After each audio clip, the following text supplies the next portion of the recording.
it's a good thing I have a sense of humor because I managed to get less accomplished on my vacation. I was going to have a live stream last night, and I had shit come up. Did a surprise live stream on slash late Sunday night, early Monday morning. My cable gave out, so I'm trying to make up for lost time here. I will not be doing a live stream on Wednesday that I had planned, and y'all know about that because I'm on vacation this week, and so my live stream schedule is going to be erratic this week. Um, this afternoon I will have Braglands. Me and Jimmy will be doing Braglands this afternoon, um, and I think we will be doing Braglands for real. And there's that. So anyway, I apologize for everything that's been happening. And so but I do need to discuss this. I had another video that was originally planned, but it came to my surprise as of yesterday morning, rather. And I found this out on Morning Extra, hosted by our friend Warren, and about the death of Phil Donahue. And that became that became pretty big shock right there, about his death and everything, because I grew up watching Phil Donahue. So let me get everything set up over here, and I'll say get out my shout outs to Miguel. How are you doing right now? He was here earlier, he may come back. We have here Miguel. Yes.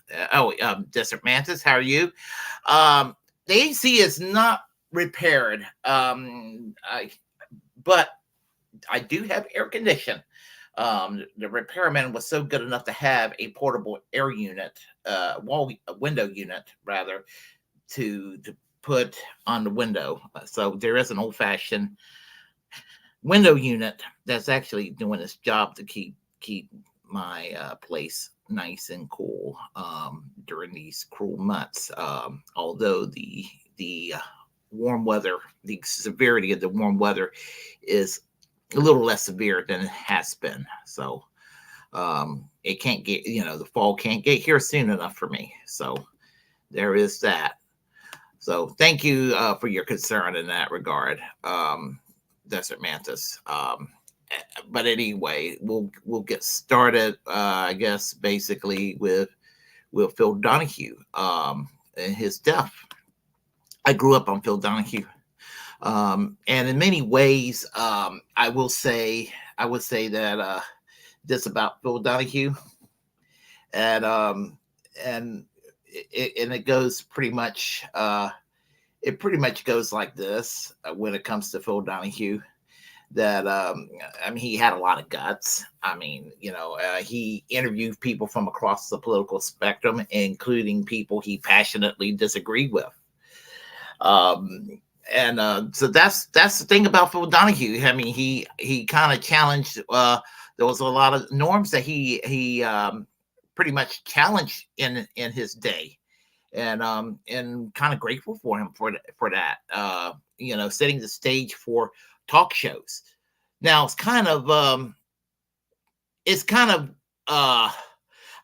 his legacy in that regard is mixed because what he did was ultimately positive, but a lot of the people that he influenced were not. And that's not besmirching his character. I think he was a good man, and I think he did great things in regard to talk shows, to his talk show. But most people that follow his path went down this sensationalistic path, and the talk shows that they did themselves, although occasionally they may have done some positive things, they decided to go into trash TV. Where the worst case scenario would be someone like Jerry Springer. But at least with Jerry Springer, it was overtly entertaining, the level of trash that would exist with what he did. But everybody else, it was just basically corporate slime television as far as I was concerned. Um, Much of what I find problematic about American television in general. So, but as I said, he had a lot of guts and he interviewed people from across the political spectrum. As I said again, including people he passionately disagreed with, and he gave voice to the voiceless in his day. Um, Topics that were taboo, they were taboo, and it was brought out into the open for an intellectual discussion with positive outcomes. He was in the forefront, for example, on LGBTQ equality at a time when it was politically incorrect and just really just something that was not to be tolerated in our society, that it showed concerns, compassion, or empathy toward LGBTQ people. So he was, and he did at a time when it was kind of politically and culturally frowned upon. He um, he was a staunch proponent of free speech, civil liberties, and he did embrace. I mean, he did not embrace what was politically expedient, even by those within the liberal elite or the liberal intelligentsia at the time, the shitlibs of their day, in other words. He challenged them and he succeeded in persuading them to do better. And in many cases they did. Not good enough, but he pushed them into a better direction. In other words, he pushed the envelope. Um, he platformed then a fully gray-headed. When I say fully gray-headed, he wasn't bald at the time. He fully platformed Bernie Sanders when Bernie Sanders was a radical young mayor of Burlington, Vermont. The Bernie Sanders of yesteryear that he is not today, and which was pretty radical and really forthcoming at a time when it was really the birth of the Reagan Revolution that was sparking it back in 1981, and sadly we still are living through. And of course, he became a victim of cancel culture in 2003 when MSNBC fired him and Jesse Ventura for what else? Being critical of the Iraq War, for which he and Jesse Ventura and others like them were going to ultimately be proven correct. And so for that, I do appreciate what Phil Donahue has done in that regard. And so yeah, he was fearless and principled and progressive. And I don't mean progressive in the shit live way that they interpret progressive today. I mean, he really caused the ruckus. He was a real muckraker, and he called out bullshit where it needed to be called out, and for which I am grateful for what he's done, Phil Donahue. So I'm saddened by his death. He died at the age of 88. So let me find the article real quick, and I don't really like to. Well, I'll tell you what. I'll do New York Times. I don't really like the New York Times, but you know, is the New York Times going to be? I'm sure they're going to be accurate about his death, and can't deny it's not fake news if he died. You know, I mean, I'm sure even Fox News saying that he's dead is not going to be, fake news. So here we go from the New York Times about Phil Donahue. Phil Donahue Talks host who made audience part of the show dies at 88. And it goes like this by Clyde Haberman. Phil Donahue, who in the 1960s reinvented television.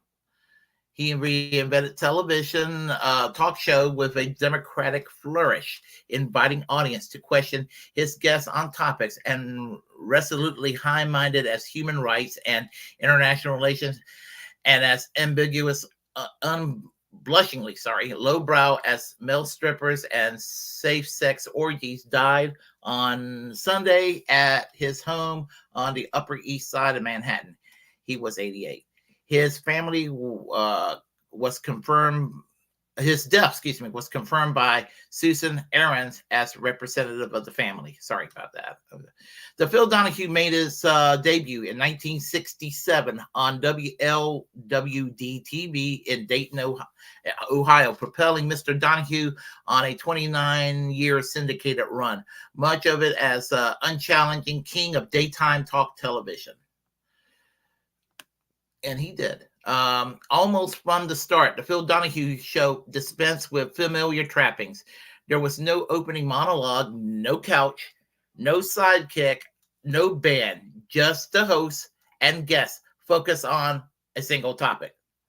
At the time, audience were expected to be seen, not heard, unless prompted to applaud. Mr. Donahue changed that. He quickly realized that from chatting with the audience members during the commercial breaks that some of them asked sharper questions than he did. And so he began his practice of stalking his aisles, microphones in hands, I remember that, and letting those in the seat have their say. He also opened the telephone lines to those watching the show. Electronic democracy, as some called it, had arrived. You know, you think about it, you could almost say that some of the work that independent media is doing today could almost go back to what he's done right here too, in a weird way. Few subjects, if any, were off limits for Mr. Donahue, who was said to have told his staff, "I want all the topics hot. It mattered a little that at times the subjects made some viewers and local station managers squirm." His very first guest was guaranteed to score in controversy. Madeline Murray O'Hare, at the time America's most famous and wildly unpopular atheist. I remember her. Let's see. Across the years, he moved from Dayton to Chicago in 1974 and then to New York in 1985. He interviewed presidential candidates and Hollywood stars, consumer advocates, and feminist pioneers. He also televised childbirth and abortion, a reverse vasectomy, and tubal litigation. From inside a maximum security prison in Ohio, he examined the American penal system. He was among the first television hosts to explore the AIDS epidemic in the 1980s, and the first Western journalist to go to Chernobyl in Ukraine after the 1986 nuclear accident there. And there was sex, lots of it, more and more as the years passed. Not every conversation qualifies as lofty discourse. Not with Mr. Donahue donning a dress and stockings to study cross-dressing, or interviewing lesbian go-go dancers, or exploring the merits of dressing up like a baby for sexual pleasure. Some people got hangups. And he offered no apologies for his frequent traipses down the low road. There is a medium that rewards popularity, and I don't want to be a dead hero, he told the New York Times in 1984. Besides, it doesn't do any good to talk to if nobody's listening.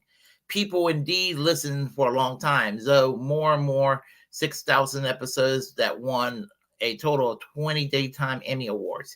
He himself won a Lifetime Achievement Award in 1996. At its peak in the late 70s and early 80s, Donahue, the title shortened on a single word in the mid 70s, was syndicated more than 200 stations around the country, with an average viewership of 8 million. People waited 18 months for studio tickets. For a while, Mr. Donahue also had regular interview segments on NBC Today. Grace with pleasing looks, with his eyes vivid blue, his hair thick, his thick hair, a slate gray turning to white. Mr. Donahue posed questions that were deliberately provocative, sometimes to the point of shameless. I would be afraid I'm going to die if someone told me I had leukemia. He asked a dying child, "Aren't you?" His appeal to women was unmistakable. He treated them like the adults that they were, And on many days they were made up 90% of his studio audience. The average housewife is bright and inquisitive, he said in 1979, but television had treated her for too long like some mental midget. Mr. Donahue was an ardent feminist as far as back as the late 60s. Critics detected a healthy measure of self-satisfaction about him, but admirers tended to agree with Nora Ephron's assessment in her 1983 novel Heartburn.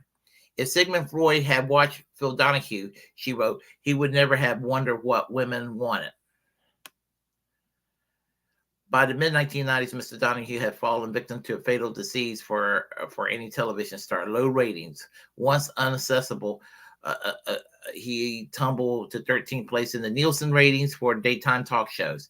As early as the mid-'80s, he had been overtaken by the unstoppable force known as Oprah Winfrey. But others came along, too. Hosts like Jerry Springer, Geraldo Rivera, and Sally Jesse Raphael catered to the brows of far lower and even those Mr. Donahue increasingly sought as his audience. My illegitimate children, Mr. Donahue called those interviewers, struggling to keep up. He called it quits in 1996, and I do remember that very well. Philip John Donahue was born in Cleveland on December 21st, 1935, to Philip and Catherine McClory Donahue. His father was a furniture salesman. His mother was a shoe clerk at a department store. The family was steeped in Roman Catholicism, and a religion loomed large for him, ultimately becoming a negative influence. He left the church dismissing it as sexist, racist, and unnecessarily destructive, feelings that imbued many of his show. He attended St. Edward High all boys preparatory school in Lakewood, Ohio, and graduated in 1957 from the University of Notre Dame, where he and his first wife, Margaret Mary Cooney, they wed in 1958 when both were in their early 20s, had 4 boys and a girl. But the marriage fell apart and they divorced in 1975. Mr. Donahue said that his workaholic tendencies were partly to blame. 1977, he interviewed Marlo Thomas, starred the sitcom That Girl. I don't know if y'all remember that show, for those who are younger than me. The author of Free to Be and You and Me, a book with feminist perspective that gave rise to the series of recordings and television specials for children. The two hit it off right away, and they married in 1980. And for those that don't remember that girl, just look up That Girl, Marlo Thomas. She's the daughter of the late Danny Thomas. Look it up. It was a good show in the 1960s. Mr. Donahue is survived by Mrs. Thomas, 4 children, Michael, Kevin, Daniel, and Mary Rose Donahue. From his first marriage, his sister Kathy, Toby, the 2 grandchildren, a son, James, died of an aortic aneurysm at 51 in 2014. Broadcasting lured Mr. Donahue while he was in college. For a decade, he held a succession of television jobs: news reader, street reporter, and dollar schlepper, as he puts it, in the local stations in Ohio, Indiana, and Michigan. And advancements did not come rapidly. Frustrated, he on occasion looked elsewhere for work, and at one point sorted checks at a blank. Early on, he had a radio show in Dayton, but televised ever beckoned. He finally got a big break when the Dayton station gave him a morning program. The interactions with the audience that would define him came out, in a sense, through a stroke of luck in the first 2 weeks on the air. Ticket holders, excuse me, I'm scrolling down here, went to his show thinking that they were going to see a variety program, not realizing that had been canceled. Among his thousands of guests, Mr. Donahue often cited Ralph Nader as his favorite. He campaigned for Mr. Nader when he ran for president in 2000. I do remember that. Less successful was Bill Clinton during the 1992 presidential election. Mr. Clinton grew annoyed with his nonstop questions about sexual flings and marijuana use, and he angrily demanded that Mr. Donahue stick to the real issues. The audience applauded him and booed Mr. Donahue. And I'm going on and long about this, but anyway, that's pretty much. I can put this down as a link because I realize I'm going long-winded with this here, but so let me go ahead and stop sharing on that. So I apologize. I just realized I went long on the tooth on this. So there you have it, on Phil Donahue's life, and so the thing about him, he looked perpetually 55 years old with the gray hair. So back in the 1960s and 70s, to just recently, to a couple of days ago, I guess you could say, before he died. I've joked with people in the past that he's going to be 100 years old, looking like he's 55. So anyways, that was Phil Donahue in a nutshell. What I'm going to do is I'm going to play just a small snippet from 1981 from NBC Today of him interviewing a younger Bernie Sanders. So you'll get a chance to see what Bernie Sanders was like in 1981. So here we go. Give me a moment here. All right. Good morning, Jane. A couple of facts. Burlington is the largest city in Vermont. The state has about 500,000 people. Burlington has about 38,000. Situated as it is on Lake Champlain with the Adirondack Mountains viewable, it's a lovely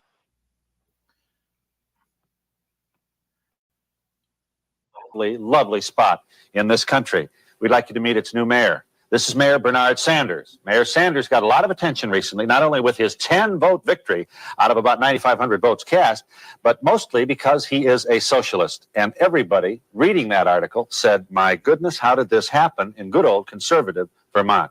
How do you respond? Well, in Vermont, being conservative is different perhaps than being conservative elsewhere in the country. Also, what I think most people don't know is Vermont happens to be one of the very poorest states in the country. And although we're a little bit better off in Burlington, we still have enormous economic problems. I won the election, I think, because we effectively put together a coalition of low-income people, elderly people who in Vermont are very often up against the wall economically in very bad shape. Some of our city trade unions. The cops supported you, didn't they? The police department supported us, yes. The Patrolmen's Association did, right. So you had police officers voting for you who probably voted for Ronald Reagan. Well, I'm not so sure that I don't know if I can say that. But that's certainly... But the police officers in our particular city are earning, they're trade unionists, and they're earning very low wages, and along with many other workers in our city want some fundamental change. Also, we have in our city particular problems, I believe, with the police department that they've been concerned about, very low morale. So it didn't particularly surprise me. How are Vermont conservatives different than national conservatives? It's not big money conservatism. It's not right-wingism and warmongerism. In fact, Vermont has always had a very strong feeling about civil liberties. What conservatism means in Vermont basically is leave me alone, get the government off my back, and that's fine. It's a respect for other people's rights. We disagree, we'll talk it out. And for any MAGA people out there in the audience, just listen to what Bernie Sanders said. That's not the definition of MAGA conservatism, even though that's what some of them try to claim it was supposed to mean, you know. And he gave a better definition. He gave an honorable definition of a conservative, even though I'm not a conservative. But unfortunately, conservatism doesn't mean around the country what it apparently meant in Vermont, and maybe in some places where there is a libertarian populist tradition. Although my argument with libertarians is they need to shake off the worship of the free market or the absolute free market. That would be my biggest issue with them. And you know, and I get along with libertarians in general. But anyway, we'll let Bernie continue and Phil Donahue continue. And that's a very different conservatism that says let's go to war. Supranationalism and so forth. If I were the president of the largest bank in Burlington, I'd be real nervous about you. Well, they may be. They may be. But I think they are. But I think what we've often talked about also is that my powers as mayor are in many ways limited.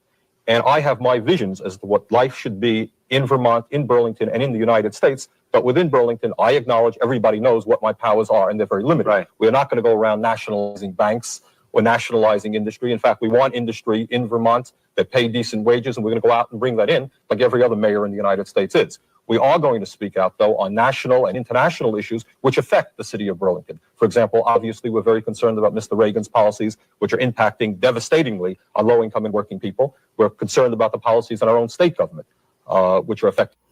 And as I said, this was considered edgy in its day. And unfortunately, the Reagan Revolution is still alive, not just with Ronald Reagan's presidency, which lasted from 1981 to 89, but it continued under George Herbert Walker Bush from 1989 to 1993, through Bill Clinton's presidency 1993 to 2001, from George W. Bush's presidency from 2001 to 2009, Barack Obama's presidency from 2009 to 2017, Donald Trump's presidency from 2017 to 2021, and with the Joe Biden presidency from 2021 to the very last minute, to this very present minute. So we're under the 11th term of the Reagan presidency, and it's amazing that people think that we're super far left today in America, and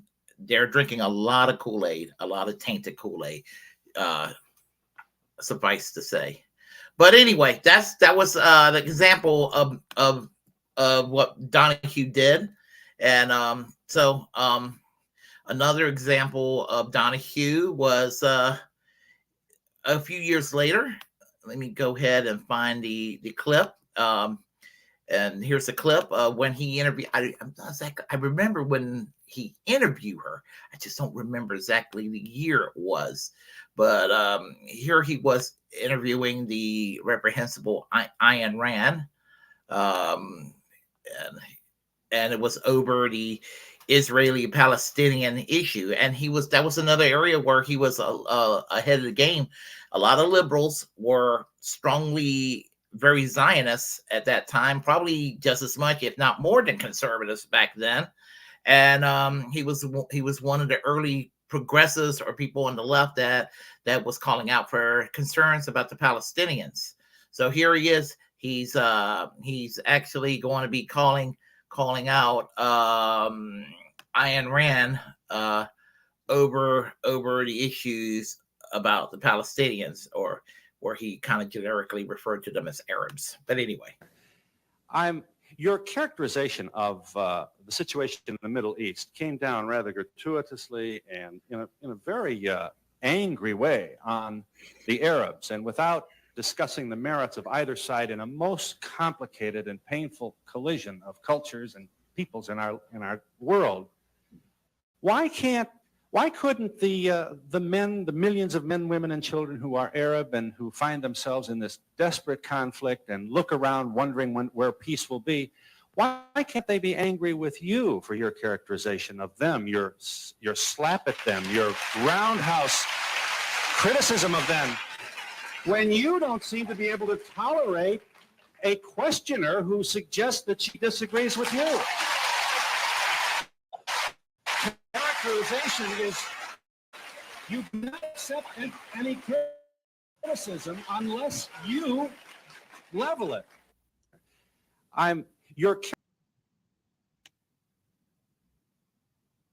hold on a second here.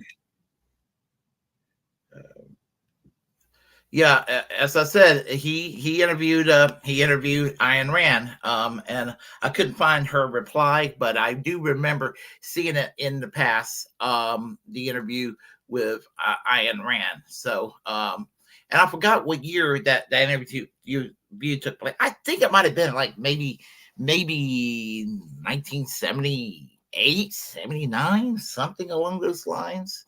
But suffice to say, her worldview was, very cynical. Think about Ayn Rand. For what I understand about Ayn Rand, I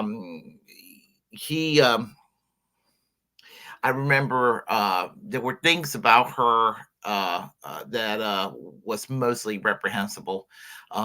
She did have a small government philosophy where there was a little bit of the right time, twice a day scenario, but she was mostly wrong on everything. I just could never get behind the her anarcho-capitalist worldview.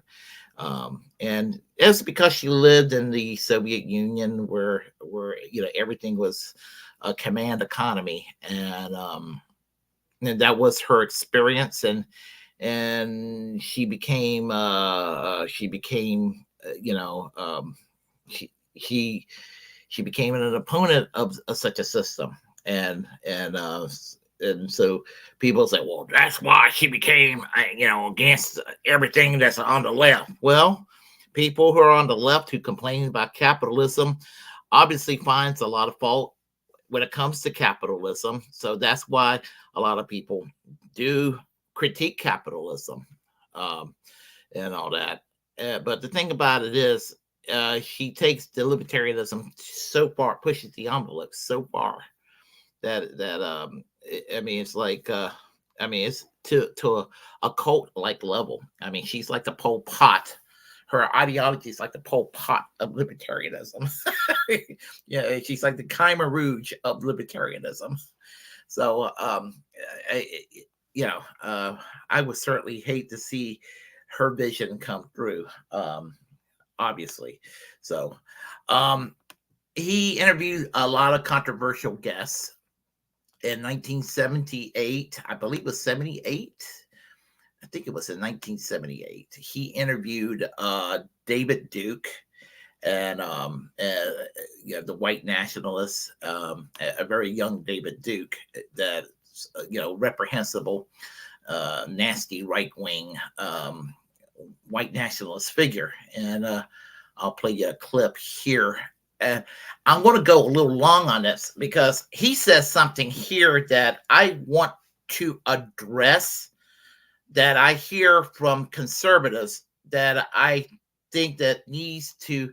This is whenever a conservative, and I'm not saying conservatives are racist or every conservative is a racist, but this is the way you shoot down a conservative argument next time when it's brought up. That's why I'm going to be playing this video clip here. Okay. So I will let Phil Donahue talk, and when it goes back to the present, he's going to say something. So I am going to interrupt. So anyway, we'll go with this. David Duke. Mr. Duke is what is your title? Grand Wizard or National Director. You are Grand Wizard of the Ku Klux Klan. Right. He's such a nice-looking boy. You know what I mean. I don't mean to be flip about what I know. People are surprised, huh? I guess so, because Hollywood's got this image that anybody who believes in their own race, if they're white and wants to preserve it and have their children go to decent schools and grow up believing in this country, they've got to somehow be old. They got to have a big beer belly. They got to be dirty. Yeah. And I don't think that's the right image. You don't even chew tobacco, huh, Mr. Duke? No, a little spearmint juicy fruit once in a while. There's nothing there you would disagree with today. Not too much there, no. Black people, for a lot of the conditions in their communities. Now I blame the liberal social welfare system, which has encouraged illegitimacy. It's broken up black families. We really haven't, we've allowed. Now, a lot of conservatives say this, what he just said, that the liberal Great Society program, that the black people were improving, and all of a sudden, when the Great Society came along, and the liberal plantation, and they destroyed the black family and everything. In other words, in David Duke's universe, when segregation existed and institutionalized racism was overt and honest instead of as subtle as it is today, where it's kind of quiet, but it's still in existence. Actively working against black people, apparently in David Duke's universe, made life better for black people. And it seems like a lot of white conservatives seem to believe that. And, and I don't believe in identity politics as a general rule. I don't. But those welfare programs that were not created for Black people. They were not created for white people. They were created for people of all backgrounds, to lift people out of poverty, to provide a chance, an equal playing field, to bring them out of poverty and to make people productive members of society. That's what it was designed for. You can have an argument about whether some aspects of the so-called liberal social welfare system, how effective they are. You can actually have a spirited debate about it. But welfare has been racialized in this country in ways where there's no racialism to it. There's no, welfare is race neutral. There are white people who are on public assistance. It never gets addressed. They always paint a Black face on welfare. And, when people bring up food stamps, the first thing that comes up to people's minds is a Black person or a Hispanic person, which a Hispanic person can also be, you can also say a Hispanic person is a white person in a lot of cases. But I'm getting too much into whatever there. David Duke and people like him will intentionally paint a Black face on welfarism, and she called bullshit on it. Then they had this, how dare you call me a racist, when they want to turn you against anything that's pro-worker in this country, saying, well, this is just made for Black people. And that's what people like David Duke has done over the years. And I would say even a lot of conservatives who are not racist, or they think they're not racist, and those two camps exist. I do think there are conservatives who are not racist that believe that, and there are conservatives who are self-denying racists, that they are closeted racists, as David Duke, but they don't want anybody to know because it's politically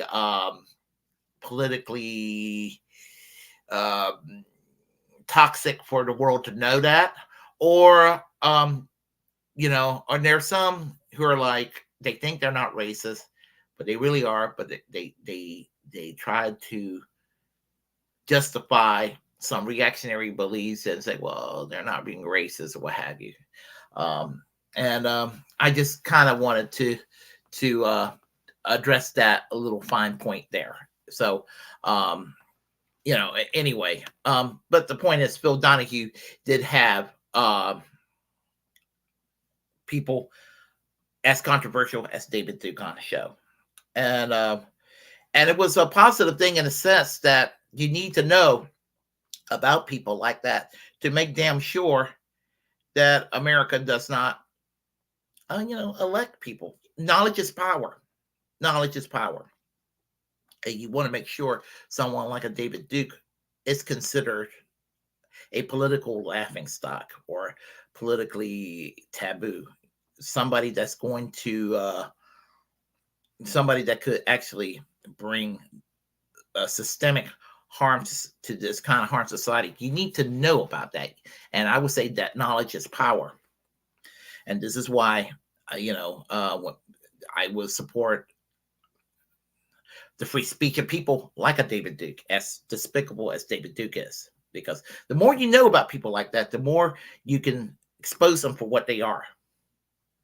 And also, there's that old adage that you take away the free speech of people you passionately disagree with the most, it can one day be weaponized against you. And I'm seeing that over and over and over again. Look what Elon Musk is doing on Twitter right now. So there is that. Phil Donahue, he came out of retirement and got a show on MSNBC in the early 2000s. And it was I remember watching his show, and it was one of the better shows on MSNBC. But in 2003, when the Iraq War took place, what did MSNBC do? They imposed cancel culture on Phil Donahue. And what I mean by that is that they fired his ass for being opposed to the war in Iraq. They fired him. They fired Jesse Ventura. That's what they did. And so that's what happened. And so when people say that the cancel culture only applies with conservatives being the victim of cancel culture, we got to remember that the right wing, the conservatives, the those who detest people on the left the most were the ones that ended up inventing the whole concept of cancel culture. Now, here's the thing about the liberalism and why I'm not a liberal and I'm a leftist, and the difference between the two, because a lot of liberals will end up choosing what is hideous about conservatism and molding it into something of their very own. We saw what happened with Bill Clinton in the 1990s. He took the Reagan Revolution when he took over the Democratic Leadership Council and Reaganized the Democratic Party. And you can see why the Democratic Party is garbage today. The Democratic Party is garbage because they became 1985 Ronald Reagan Republicans, like the moderate wing of the Reagan Revolution. Like moderate Reagan Republicans is what the Democratic Party is today, for the most part. And anybody who'll tell you that the Democratic Party is a communist party and all of that, they don't know what the fuck they're talking about. And it doesn't. And the Overton window in this country is so far to the right that it doesn't take a lot to be labeled a tanky.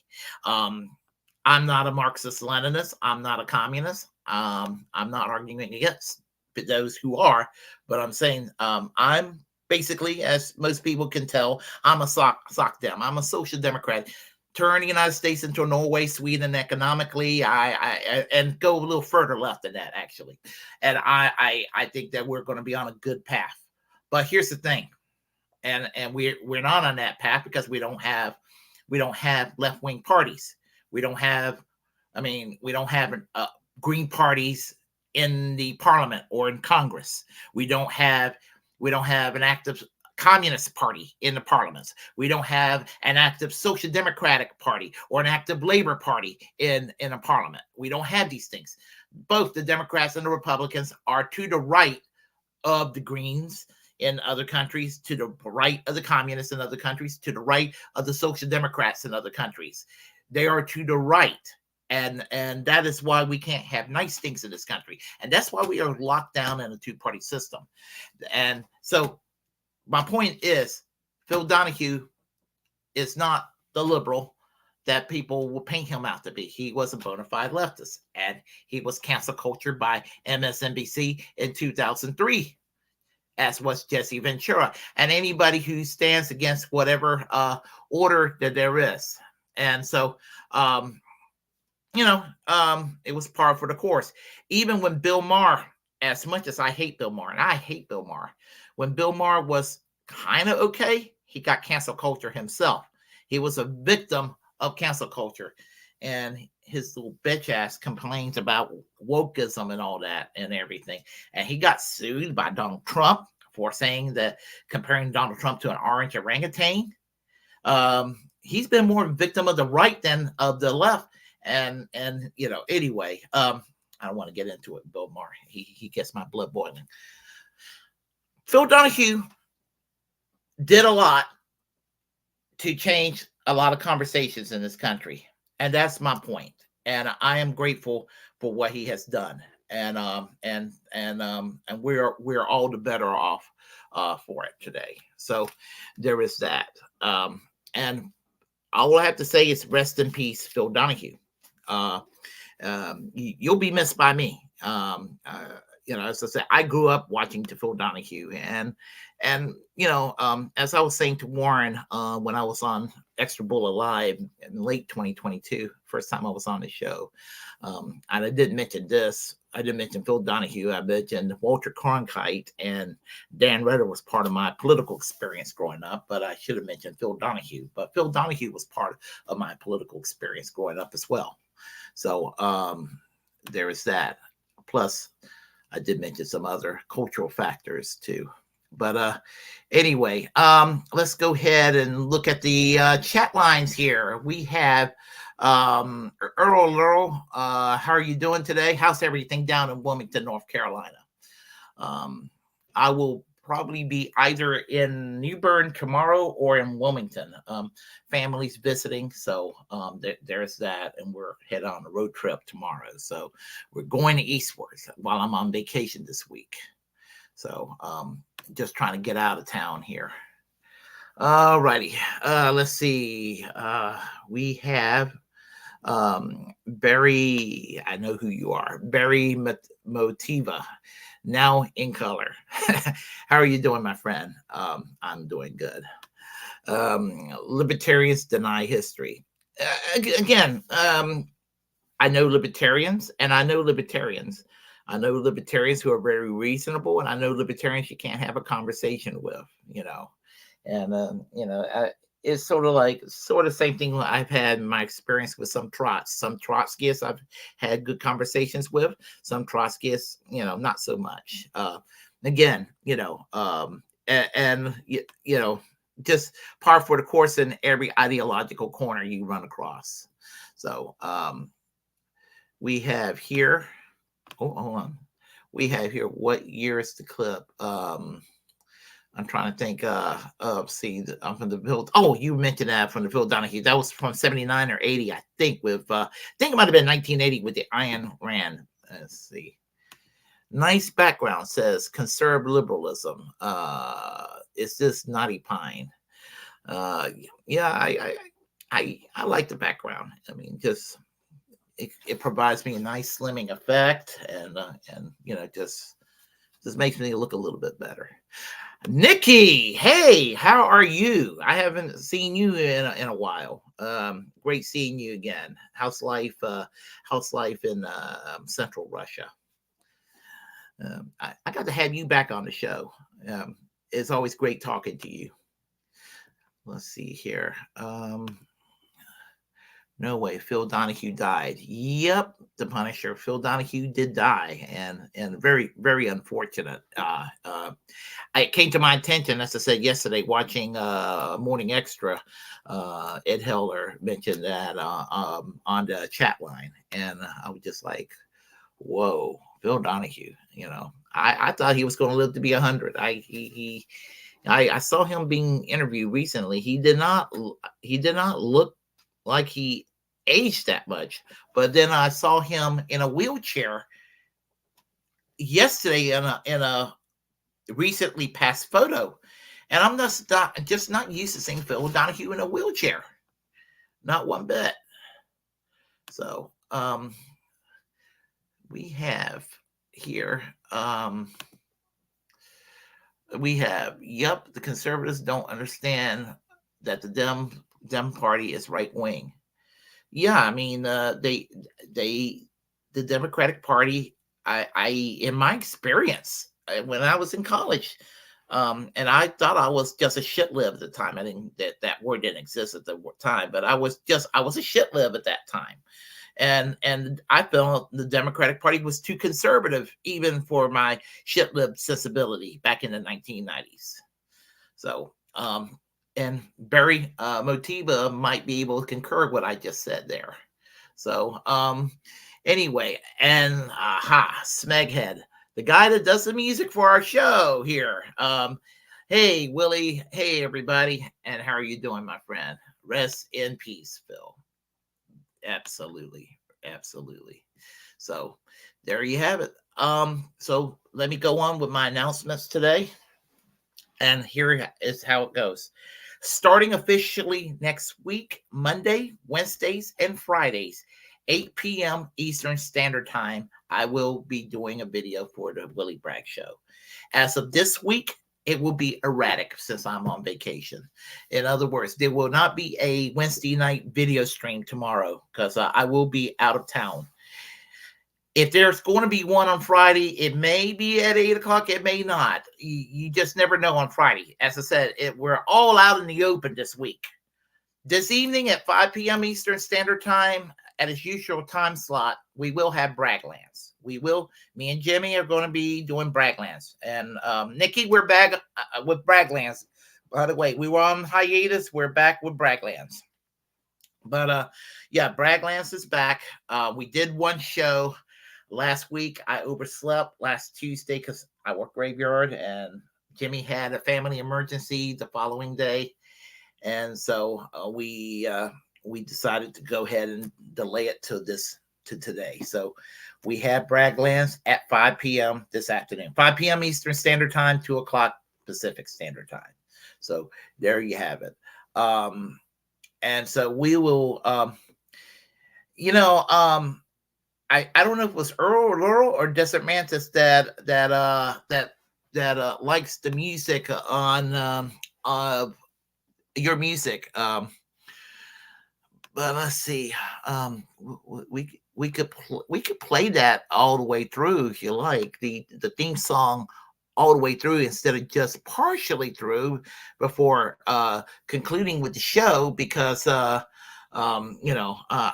right now I guess you could say I have all the time in the world in that regard. Let me go ahead and find your channel here. Give me a moment. We'll go ahead and try to find that. And yeah, we'll do that. And everybody, thank you for supporting this channel. We're going, hopefully by the end of this year, we're going to have 1,000 subscribers, hopefully. And so it's been an interesting last several years. Hold on a second here. Kenny, I am promoting your channel right now. I'm about to. So y'all go ahead and find his channel on YouTube. That's Smeghead 1312. Smeghead 1312. That is it. That's his channel right there. You go on that channel, and you can find his music, and you can check out his music and everything.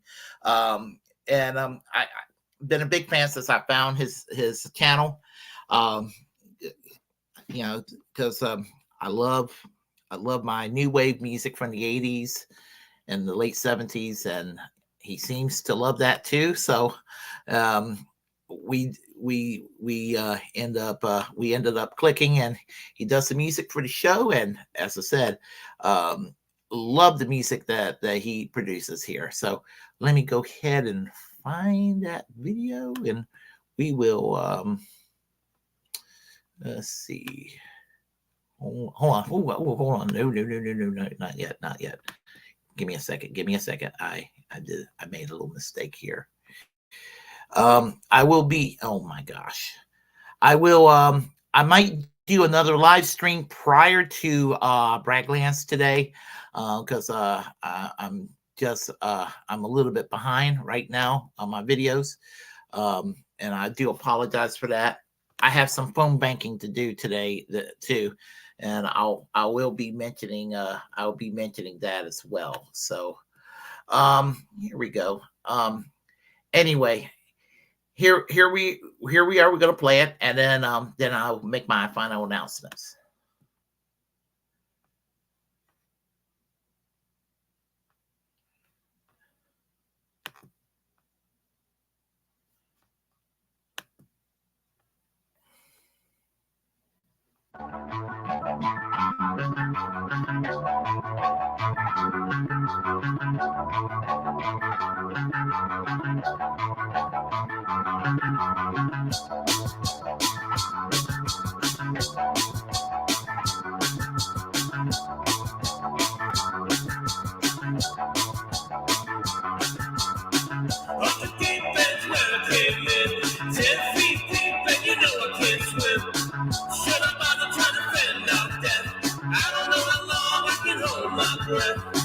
Useless under any circumstance. I can let you down if you give me half a chance. I've been living in spite of myself.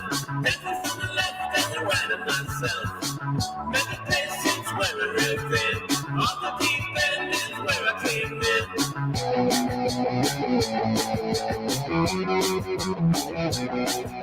in.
And now you know the outro theme all the way through for the show. So that's the outro theme. Just for you, Desert Mantis. I decided to do that. So yeah. So anyway, yep, that's and as I said, I like the work of Smeghead, Kenny's work. And just look him up. He's on the links, and I may actually put his link down on my community part on the YouTube channel to promote his channel, his work. So he does good music, and for somebody like me who still lives in the cultural year of 1985, 1986. Where the radio I listen to, where the needles on the left on some college station, some university campus station. That's me all over. That's what I think of when I listen to his music. So, that's where I stand. So, anyway, Warren, how are you doing today? Let's see. I see you there too. And thank you, Desert Mantis. Yeah, I think of Joy Division, Early New Order. I some of his work. I think of early Wire, some Wire. Anybody's ever heard of Wire, you'll know what I'm talking about. There's a little bit of Devo I'm noticing in the music. Some of the more post-punk sound from Gang of Four. From like 1979, 1980, that time period. That's kind of what I think of, kind of like Roll Into One and all that. So very good stuff. Very good stuff. So anyway, as I said, I got some phone banking to do. We'll have Braglands today at 5 p.m. And got some other errands I have to have run. Tomorrow, we'll likely not do any live stream. I'll be out of town, but I will be live streaming on and off here and there during the week. And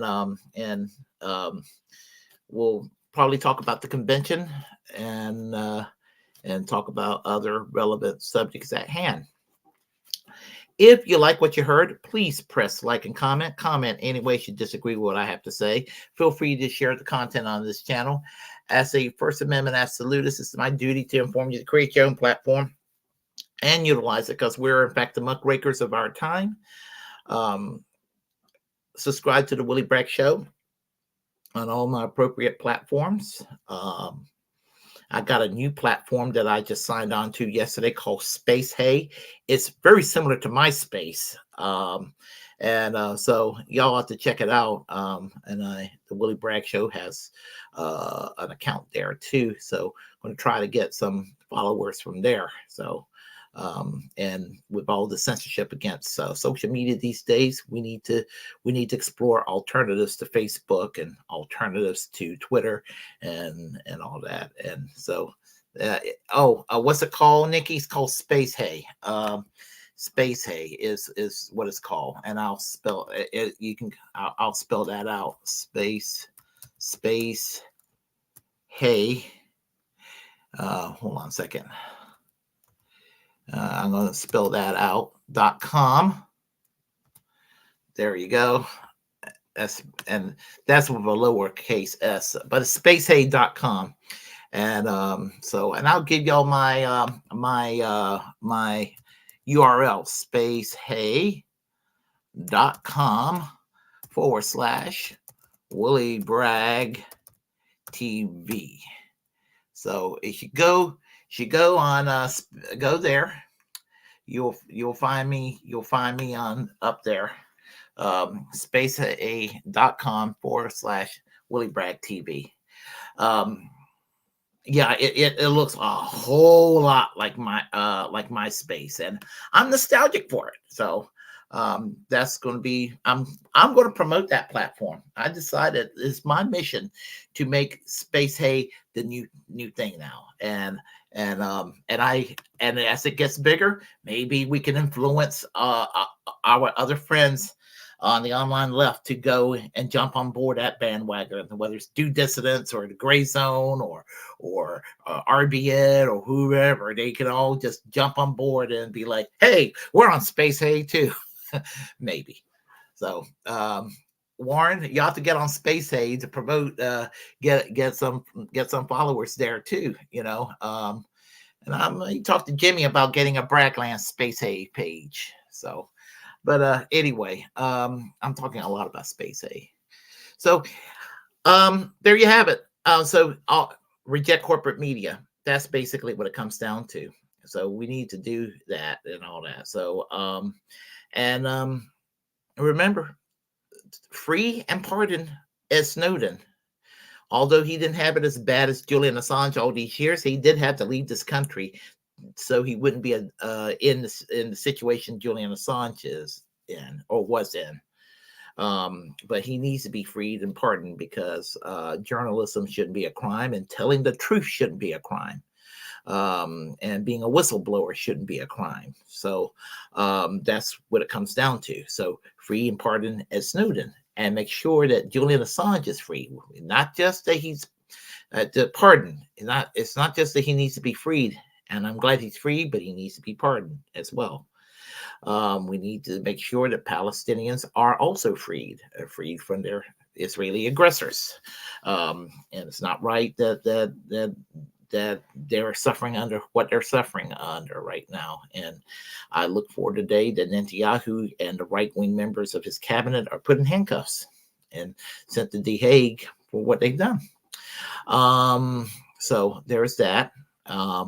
Let's see what else. What else can I say? I would say free healthcare for all, and free speech for all. Free speech absolutism, because dialogue and information and knowledge is power. Y'all take care, and I will see y'all next time. See y'all hopefully this evening with Braglands. So y'all take care. Love y'all. I'm out of here. Bye-bye.